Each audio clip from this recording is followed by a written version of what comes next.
हे शिव भक्तों, सृष्टि के रचयिता, पालनहार और संहारक, कालों के काल महाकाल की असीम महिमा इतनी अनंत और ब्रह्मांडीय ऊर्जा से भरी हुई है कि बड़े बड़े ज्ञानी, देवता और ऋषि मुनि भी उनके रहस्यों का पार नहीं पा सके हैं। आज हम आपके लिए शिव पुराण और स्कंद पुराण के पावन पन्नों से निकालकर भगवान शिव के सबसे चमत्कारिक, फलदायी और शक्तिशाली व्रत प्रदोष व्रत की वह अत्यंत रहस्यमयी और अलौकिक कथा लेकर आए हैं, जिसे पूरे ध्यान से सुनने मात्र से जन्म जन्मांतर के पाप भस्म हो जाते हैं।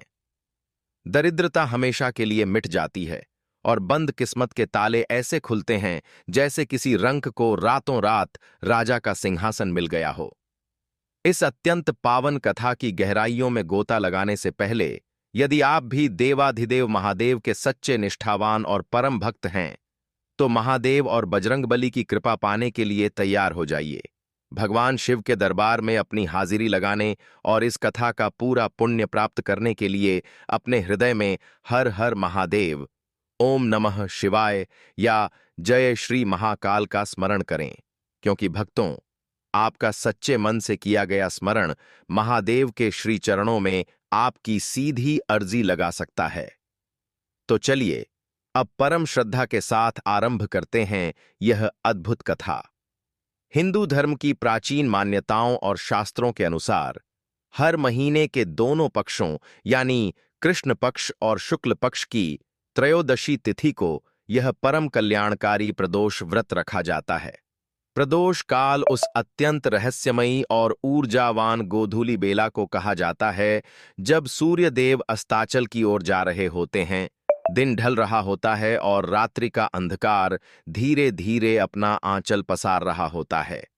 हमारे पुराण बताते हैं कि ठीक इसी समय, इसी पावन बेला में भगवान आशुतोष, उग्र रुद्र शिव शंभु कैलाश पर्वत पर स्थित अपने दिव्य और रजत भवन में अत्यंत आनंद और ब्रह्मांडीय चेतना के साथ डमरू बजाते हैं और अपना अलौकिक तांडव नृत्य करते हैं।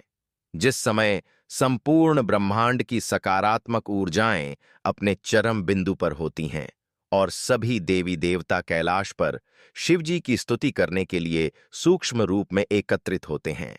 जो भी प्राणी इस अत्यंत सिद्ध समय में, इस गोधूली बेला में सच्चे मन से बिना किसी छल कपट के महादेव के शिवलिंग का अभिषेक करता है, उनकी आराधना करता है, शिवजी पल भर में उसके जीवन के सारे कष्ट हर लेते हैं।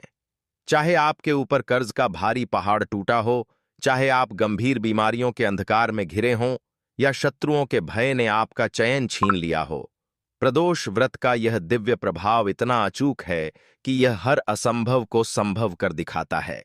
कथा कुछ इस प्रकार है कि प्राचीन काल में आर्यावर्त के एक छोटे से गांव सोमपुर में एक अत्यंत ही निर्धन और बेसहारा ब्राह्मणी रहती थी, जिसके भाग्य में मानो केवल दुख ही दुख लिखे थे। उसके पति का बहुत पहले ही स्वर्गवास हो चुका था और वह बेचारी अपने एक छोटे से मासूम पुत्र आर्यन के साथ दर दर भटक कर लोगों से भिक्षा मांगकर किसी तरह अपने जीवन की नैया खींच रही थी। वह हर सुबह सूरज उगने से पहले उठ जाती और दिन भर धूल भरी सड़कों और गलियों में भटकती, तब जाकर शाम को उसे और उसके भूखे बेटे को रूखी सूखी रोटी का एक निवाला नसीब होता था।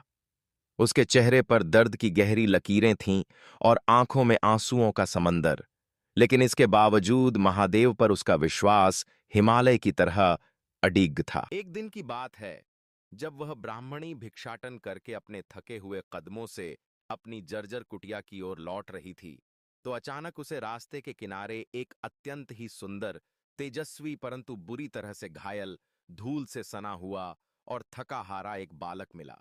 वह बालक कोई साधारण बालक नहीं था, बल्कि वह अवंतिका साम्राज्य का परम प्रतापी राजकुमार चंद्रगुप्त था, जिसके जीवन में एक भयानक तूफान आया था।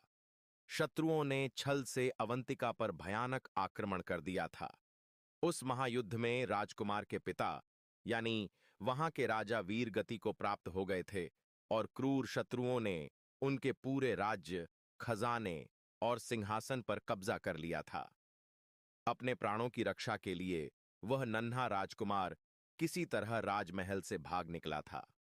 वह राजदुलारा, जिसे कभी फूलों की सेज पर सुलाया जाता था, आज एक अनाथ की तरह दर दर की ठोकरें खाने और जंगलों में भटकने को विवश था। उस घायल राजकुमार की यह दयनीय और हृदय विदारक स्थिति देखकर उस गरीब ब्राह्मणी का मातृत्व जाग उठा। उसकी आंखों से करुणा के आंसू बह निकले। उसने एक पल भी नहीं सोचा कि वह खुद दाने दाने को मोहताज है। उसने तुरंत उस अनाथ राजकुमार को अपने सीने से लगा लिया और उसे अपने सगे बेटे के समान अपनाते हुए अपनी छोटी सी कुटिया में ले आई, जहां एक कोने में मिट्टी का एक छोटा सा शिवलिंग रखा हुआ था। अब वह ब्राह्मणी उन दोनों बालकों आर्यन और चंद्रगुप्त का पालन पोषण करने लगी। वह जो भी थोड़ा बहुत भिक्षा में लाती, दोनों बच्चों को खिला देती और खुद कई बार भूखे पेट ही महादेव का नाम लेकर सो जाती। दिन और महीने बीतते जा रहे थे। राजकुमार चंद्रगुप्त ब्राह्मणी के बेटे के साथ बड़ा हो रहा था, लेकिन उनकी भयंकर गरीबी, विपन्नता और जीवन के दुख कम होने का नाम नहीं ले रहे थे। तभी एक दिन देव योग से, या कहिए महादेव की ही किसी गुप्त लीला से, वह ब्राह्मणी उन दोनों बालकों को साथ लेकर भिक्षा मांगते हुए एक घने, रहस्यमयी और आध्यात्मिक ऊर्जा से भरे नीलगिरी वन में जा पहुंची, जहां एक शांत और दिव्य गुफा के बाहर परम तपस्वी और त्रिकालदर्शी ऋषि भरद्वाज गहरे ध्यान में लीन थे। ऋषि के चेहरे पर सूर्य के समान तेज था और उनके चारों ओर एक अलौकिक ईश्वरीय आभामंडल चमक रहा था। ब्राह्मणी ने जैसे ही ऋषि को देखा, वह दौड़कर उनके चरणों में गिर पड़ी और फूट फूट कर अपने दुखों के पहाड़ का वर्णन करने लगी। ऋषि भरद्वाज ने अपनी दिव्य दृष्टि खोली और राजकुमार चंद्रगुप्त को देखते ही वे एक क्षण में उसके अतीत, उसके पिता की मृत्यु, राज्य छीन जाने और उसके भविष्य के सारे रहस्य जान गए। ऋषि ने अत्यंत करुणा और शांत स्वर में ब्राह्मणी को सांत्वना देते हुए कहा कि हे देवी, तुम तनिक भी निराश मत हो। तुम्हारे जीवन के इन घने अंधकारों और कष्टों का निवारण अब केवल और केवल देवों के देव महादेव की ब्रह्मांडीय ऊर्जा ही कर सकती है। तुम आज से ही भगवान शिव के सबसे प्रिय प्रदोष व्रत का संकल्प लो और इसका पालन करो। यह व्रत जीवन के हर दुख रूपी विष को अमृत में बदल देता है। ऋषि ने उस ब्राह्मणी को प्रदोष व्रत की संपूर्ण विधि, उसके कड़े नियम और त्रयोदशी के दिन निराहार रहकर गोधूली बेला में शिवलिंग के रुद्राभिषेक का पूरा विधान अत्यंत विस्तार से समझाया। कथा अब अपने उस सबसे रहस्यमयी और चमत्कारिक मोड़ पर पहुंचती है, जहां एक व्रत की शक्ति से पूरी सृष्टि के नियम बदलने वाले थे और एक अनाथ की किस्मत भव्यता के साथ पलटने वाली थी। ऋषि भरद्वाज की आज्ञा और उनके द्वारा दिए गए ज्ञान को पाकर ब्राह्मणी के भीतर जैसे एक नई ऊर्जा का संचार हो गया। वह दोनों बालकों को लेकर अपनी कुटिया में लौट आई और उसने पूरे विधि विधान, शुद्धता और अटूट श्रद्धा के साथ प्रदोष व्रत करना आरंभ कर दिया। वह हर कृष्ण और शुक्ल पक्ष की त्रयोदशी तिथि को निराहार रहती और जब दिन ढलने लगता, तब गोधूली बेला में वह दोनों बच्चों के साथ मिलकर मिट्टी के उस छोटे से शिवलिंग का पंचामृत से स्नान कराती, बेलपत्र, धतूरा और पुष्प अर्पित करती और पूरी रात शिव के पंचाक्षरी मंत्र नमः शिवाय का जाप करती। शिव की उस असीम भक्ति की लौ अब उन दोनों बालकों के भीतर भी प्रज्वलित हो चुकी थी और उनके भीतर एक अद्भुत, अवर्णनीय ब्रह्मांडीय ऊर्जा भर रही थी। समय का पहिया तेजी से घूमा और व्रत के अलौकिक प्रभाव से चमत्कार होना शुरू हो गया। राजकुमार चंद्रगुप्त अब एक युवा, अत्यंत बलशाली और एक महायोद्धा जैसी शक्तिशाली छवि वाला युवक बन चुका था। एक दिन वह राजकुमार वन में भ्रमण करने के लिए निकला, जहां वन की सुंदरता किसी जादुई दुनिया जैसी थी। तभी उस घने और रहस्यमयी वन में उसकी दृष्टि कुछ गंधर्व कन्याओं पर पड़ी, जो वहां के एक निर्मल सरोवर में विहार कर रही थीं। उन कन्याओं में गंधर्व राज की अत्यंत रूपवती और दिव्य पुत्री रत्नावली थी। जैसे ही रत्नावली की नजर उस तेजस्वी और शिव भक्ति से चमकते हुए राजकुमार चंद्रगुप्त पर पड़ी, वह पहली ही नजर में उस पर मोहित हो गई। उसका हृदय राजकुमार के लिए धड़कने लगा।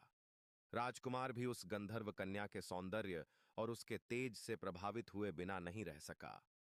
रत्नावली ने तुरंत अपने निवास स्थान लौटकर अपने पिता परम प्रतापी गंधर्वराज को उस शिव भक्त राजकुमार के बारे में सब कुछ बता दिया।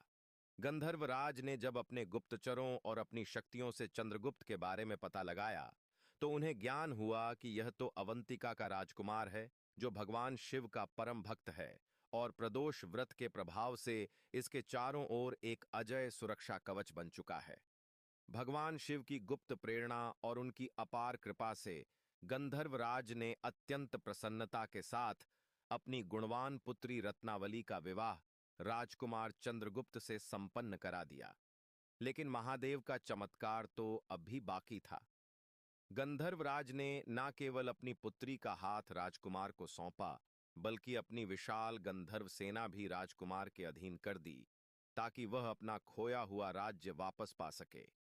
महादेव की कृपा और प्रदोष व्रत के प्रताप से राजकुमार चंद्रगुप्त ने अपने शत्रुओं को परास्त कर पुनः अपना सिंहासन प्राप्त किया और उस बूढ़ी ब्राह्मणी वताव उसके पुत्र को राजमहल में ससम्मान स्थान दिया। इस प्रकार प्रदोष व्रत ने एक निर्धन ब्राह्मणी और एक अनाथ राजकुमार के जीवन का कायाकल्प कर दिया।